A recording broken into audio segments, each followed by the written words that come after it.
Hello students, date 29 जनवरी 2025 में current affairs से जितने भी क्वेश्चंस बन सकते हैं या जितने भी क्वेश्चंस एक्सपेक्टेड हैं, हम उन क्वेश्चंस को पढ़ेंगे। चलिए शुरू करते हैं।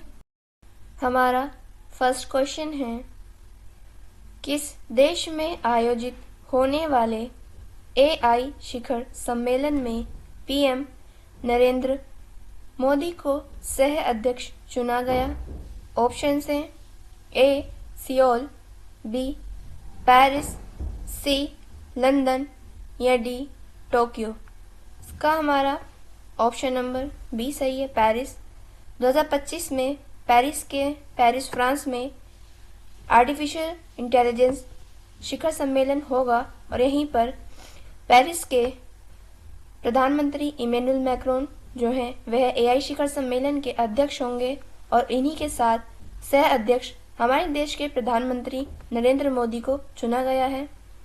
पेरिस में एआई शिखर सम्मेलन 2025 में होगा और 2024 में एआई शिखर सम्मेलन सियोल में हुआ था। सियोल साउथ कोरिया की राजधानी है और 2023 में लंदन इंग्लैंड में एआई शिखर सम्मेलन हुआ था।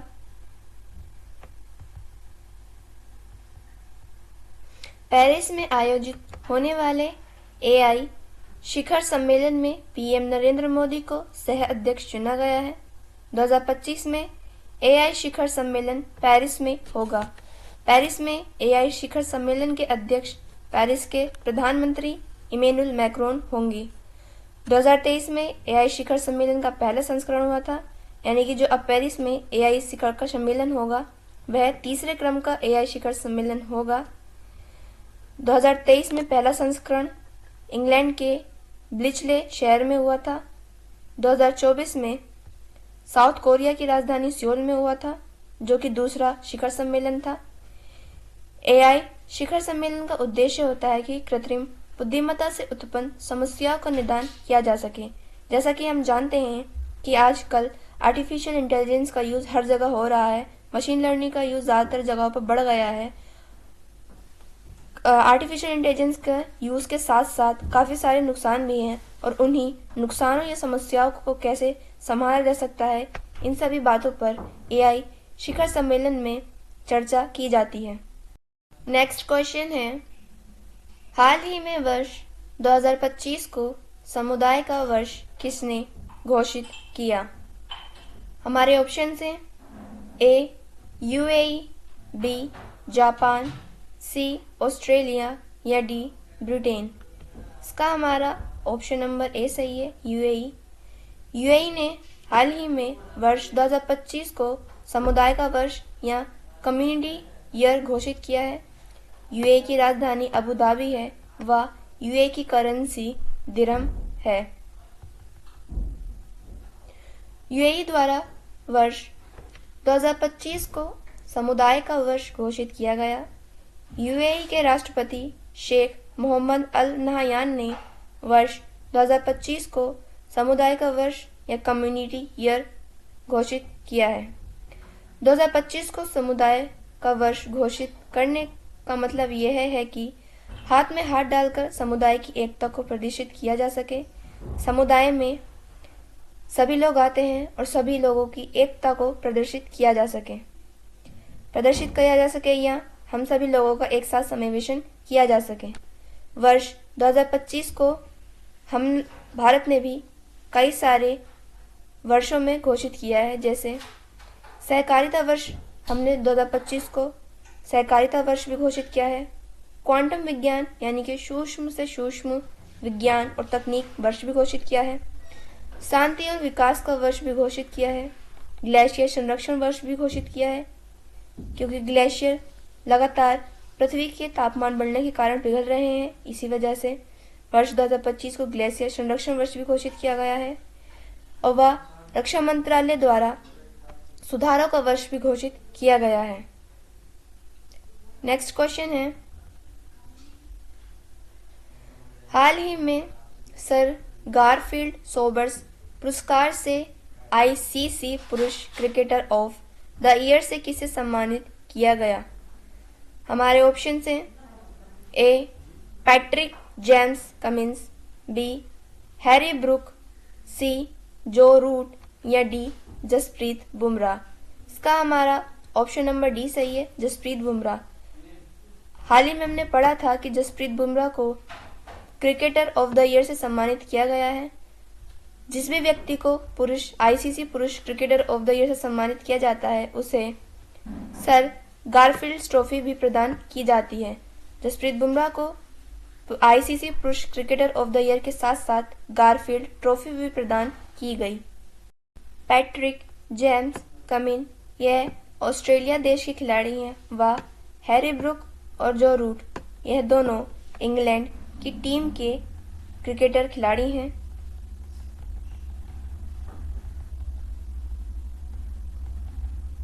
आईसीसी पुरुष क्रिकेटर ऑफ द ईयर पुरस्कार से जसप्रीत बुमराह को सम्मानित किया गया।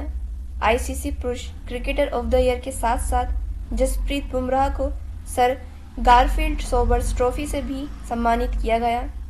Sir Garfield Sobers trophy ICC की एक बहुत सम्मानित ट्रॉफी है। जसप्रीत बुमराह को टेस्ट पुरुष ऑफ द ईयर भी घोषित किया गया। वहीं T20 पुरुष of the year Arshdeep Singh को बनाया गया। जसप्रीत बुमराह को आईसीसी पुरुष क्रिकेटर ऑफ द ईयर पुरुष वर्ग में बनाया गया व महिला वर्ग में महिला player of the year New Zealand की अमेलिया केयर को बनाया गया। नेक्स्ट क्वेश्चन है,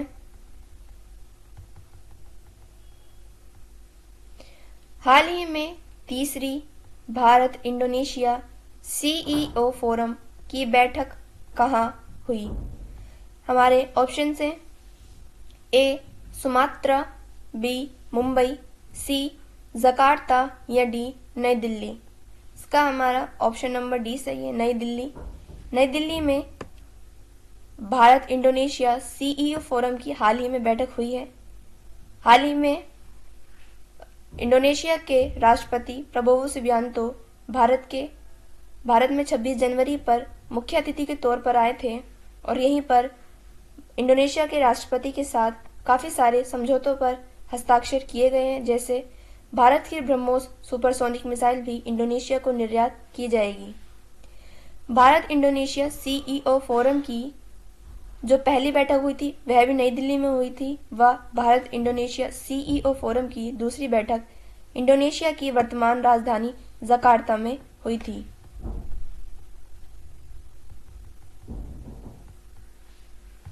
भारत इंडोनेशिया सीईओ फोरम की तीसरे क्रम की बैठक नई दिल्ली में आयोजित हुई। हाल ही में इंडोनेशिया के राष्ट्रपति प्रबोवो सुबियांतो 26 जनवरी पर मुख्य अतिथि के तौर पर भारत आए। इस बार आयोजित भारत इंडोनेशिया सीईओ फोरम की बैठक के अध्यक्ष अजय श्रीराम हैं। इससे पहले भारत ने इंडोनेशिया को ब्रह्मोस मिसाइल को निर्यात करने का फैसला लिया।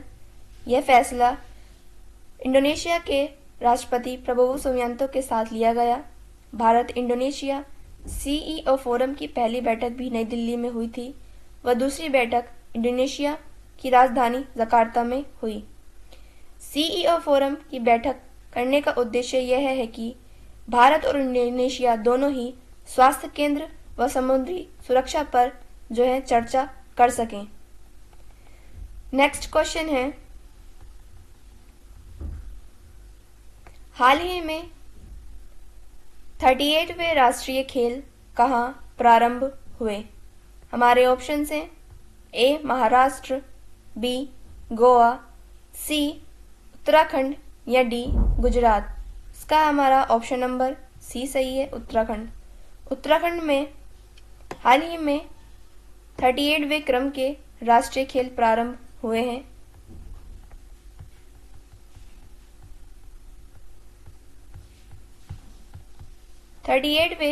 राष्ट्रीय खेल का प्रारंभ देहरादून उत्तराखंड में हुआ।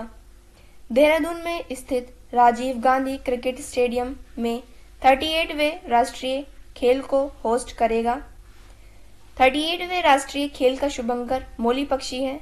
मोली पक्षी यह उत्तराखंड में पाया जाने वाला पक्षी है। यह पक्षी नीले रंग का वह बहुत ही खूबसूरत पक्षी होता है। 38वें राष्ट्रीय खेलों का जो मशाल है वह तेजस्विनी है, यानी कि जिस मशाल से 38वें राष्ट्रीय खेलों का शुभारंभ किया जाएगा वह मशाल तेजस्विनी है। वह मशाल के मेजबान लक्ष्य सेन हैं, यानी कि मशाल को जो पकड़ेंगे वह लक्ष्य सेन है। हम सभी जानते हैं कि लक्ष्य सेन यह एक बैडमिंटन के बहुत ही प्रसिद्ध खिलाड़ी हैं। 38वें राष्ट्रीय खेल 28 जनवरी से शुरू होंगे व 14 फरवरी तक चलेंगे। 38वें राष्ट्रीय खेल में कलारीपट्टू, योगासन, मल्लखंब आदि जैसे खेल भी किए जाएंगे। कलारीपट्टू, योगासन, मल्लखंब यह खेल मार्शल आर्ट से संबंधित खेल हैं। कलारीपट्टू केरल में मुख्य रूप से खेले जाना वाला मार्शल आर्ट्स खेल है व मल्लखंब मध्य प्रदेश में बहुत ज़्यादा फेमस है। नेक्स्ट क्वेश्चन है, हाल ही में अंतर्राष्ट्रीय होलोकॉस्ट स्मरण दिवस 2025 कब मनाया गया? हमारे ऑप्शन हैं ए 24 जनवरी, बी 25 जनवरी, सी 26 जनवरी या डी 27 जनवरी। इसका हमारा ऑप्शन नंबर डी सही है, 27 जनवरी। 27 जनवरी को अंतर्राष्ट्रीय होलोकॉस्ट दिवस मनाया गया। 24 जनवरी को हम सभी लोग बालिका दिवस व राष्ट्रीय बालिका दिवस और अंतर्राष्ट्रीय शिक्षा दिवस मनाते हैं।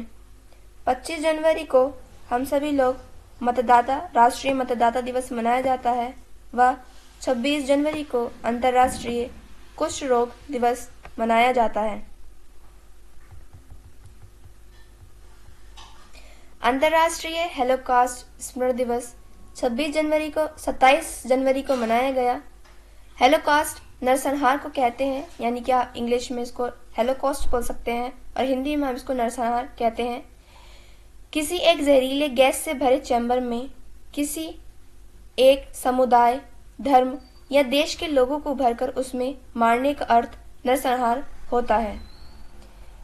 नाजियों द्वारा यहूदियों पर बहुत बार नरसंहार किया गया है, यानी कि जो जर्मनी के जो लोग थे उन्होंने यहूदी समुदाय के लोगों को काफ़ी बार नरसंहार किया है, यानी कि यहूदी लोगों को एक गैस से भरे चैम्बर में भरा है और इसी नरसंहार को अब पूरे 80 वर्ष पूरे हो चुके हैं और इन्हीं 80 वर्ष पूरे होने में जो है जितने भी नरसंहार में पीड़ित लोग हैं उनको याद किया गया है। नरसंहार को 80 वर्ष पूरे होने के साथ साथ 1945 में जो द्वितीय विश्व युद्ध हुआ था, इस द्वितीय विश्व युद्ध को भी सन 2025 में 80 वर्ष पूरे हो चुके हैं। इन दोनों ही घटनाओं को 80 वर्ष पूरे होने में जो है अंतर्राष्ट्रीय होलोकॉस्ट दिवस मनाया गया। नेक्स्ट क्वेश्चन है, नागरिक उड्डयन महानिदेशालय से इलेक्ट्रिक वर्टिकल टेक ऑफ और लैंडिंग विमान के लिए टाइप प्रमाण प्राप्त करने वाली पहली निजी कंपनी कौन सी है? ऑप्शन से A e plane company, B DJI company, C Garuda aerospace या डी एरो 360। इसका हमारा ऑप्शन नंबर ए सही है, e plane company. E plane company IIT Madras का स्टार्टअप है और इसी ई प्लेन कंपनी को जो है नागरिक उड्डयन महानिदेशालय से इलेक्ट्रिक वर्टिकल टेक ऑफ और लैंडिंग विमान के लिए टाइप प्रमाण पत्र प्राप्त हो चुका है। ई प्लेन कंपनी पहली प्राइवेट या निजी कंपनी है जिसे नागरिक उड्डयन महानिदेशालय से कोई विमान के टेक ऑफ और लैंडिंग टाइप प्रमाण पत्र प्राप्त हुए हैं।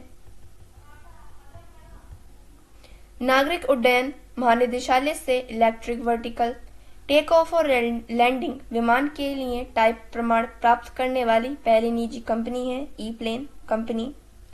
ई प्लेन कंपनी IIT मद्रास का स्टार्टअप है। यह कंपनी इलेक्ट्रिक व्हीकल्स का यूज टेक ऑफ और लैंडिंग में कर सकती है। यह और इस चीज का प्रमाण पत्र भी DGCA से भी प्राप्त हो चुका है। ई प्लेन कंपनी द्वारा इलेक्ट्रिक व्हीकल जो है टेक ऑफ और लैंडिंग में काम आएगा। जो काम मतलब जिसके लिए ई प्लेन कंपनी ने जो अपना विमान बनाया है, जो कि टेक ऑफ और लैंडिंग में काम आएगा, उसका नाम है eVTOL e vehicle. Next question है हाल ही में राष्ट्रीय टेबल टेनिस चैंपियनशिप 2025 का महिला एकल खिताब किसने जीता? हमारे ऑप्शन हैं ए पोयमंती बेस्या, बी श्रीजा अकुला, सी दिया चितले या डी मनिका बत्रा। इसका हमारा ऑप्शन नंबर सी सही है, दिया चितले। दिया चितले ने हाल ही में आयोजित राष्ट्रीय टेबल टेनिस चैंपियनशिप में महिला एकल का खिताब जीता। मनिका बत्रा भी टेबल टेनिस की एक बहुत प्रसिद्ध खिलाड़ी हैं। 2025 में आयोजित हुए टेबल टेनिस चैंपियनशिप में को सूरत, गुजरात में स्थित पंडित दीनदयाल उपाध्याय स्टेडियम में होस्ट किया गया। राष्ट्रीय टेबल टेनिस चैंपियनशिप के महिला एकल का खिताब दिया चितले ने जीता। दिया चितले महिला एकल वर्ग का खिताब जीत कर लाई व पुरुष वर्ग में मानुष शाह ने राष्ट्रीय टेबल टेनिस चैंपियनशिप पुरुष एकल का खिताब जीता। टेबल टेनिस के 3 बहुत महत्वपूर्ण खिलाड़ी हैं, जैसे कि मनिका बत्रा, श्रीजा अकुला व शरद कमल। नेक्स्ट क्वेश्चन है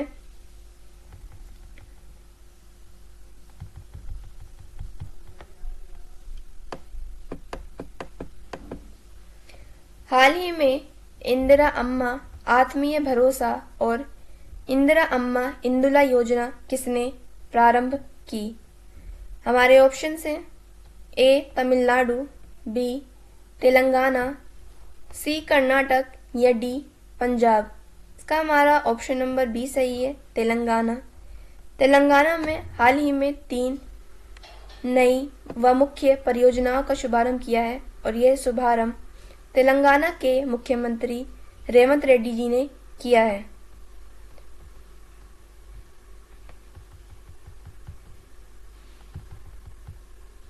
तेलंगाना के मुख्यमंत्री रेवंत रेड्डी ने हाल ही में 3 मुख्य परियोजनाओं को तेलंगाना में प्रारंभ किया है, जिसमें पहली योजना है रायतु भरोसा ये परियोजना, दूसरी इंदिरा अम्मा आत्मीय भरोसा व तीसरी परियोजना इंदिरा अम्मा इंदु परियोजना है।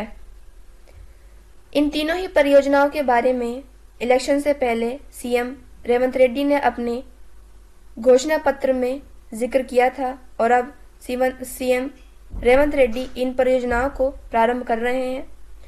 रायतु भरोसा योजना के अंतर्गत किसानों को 12,000 प्रति एकड़ के हिसाब से सहायता प्रदान की जाएगी।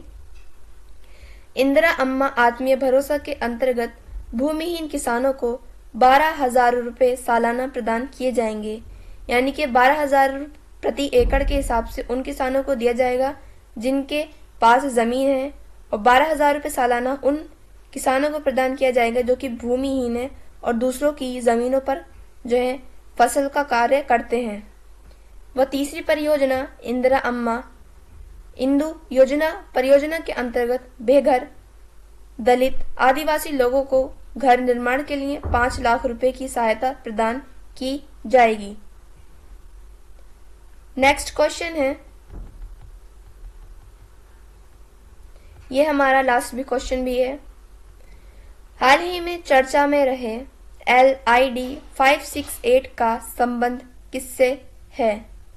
हमारे ऑप्शन हैं ए विशालकाय ब्लैक होल, बी पृथ्वी जैसा नया ग्रह, सी क्षुद्र ग्रह या डी पुच्छल तारा। इसका हमारा ऑप्शन नंबर ए सही है, यानी कि विशालकाय ब्लैक होल। हाल ही में एक नए विशालकाय ब्लैक होल की खोज हुई है और इस विशालकाय ब्लैक होल का नाम LID 568 रखा गया है। LID 568 ब्लैक होल की खोज USA के जेम्स वेब टेलीस्कोप ने की है। यह टेलीस्कोप नासा द्वारा स्थापित किया गया था। LID 568 एक विशालकाय ब्लैक होल है। इस ब्लैक होल की खोज USA के जेम्स वेब टेलीस्कोप ने की है। जेम्स वेब टेलीस्कोप को नासा द्वारा स्थापित किया गया LID 568 कम द्रव्यमान वाला ब्लैक होल है। LID 568 ब्लैक होल को एक्स रे इंफ्रारेड किरणों की मदद द्वारा खोजा गया है, यानी कि जो जेम्स वेब टेलीस्कोप ने एक्स रे और इंफ्रारेड किरणों की मदद द्वारा जो है LID 568 ब्लैक होल की खोज की। ब्लैक होल वह होते हैं जो अंतरिक्ष में अपने आसपास के पदार्थों को अपनी ओर खींचते हैं।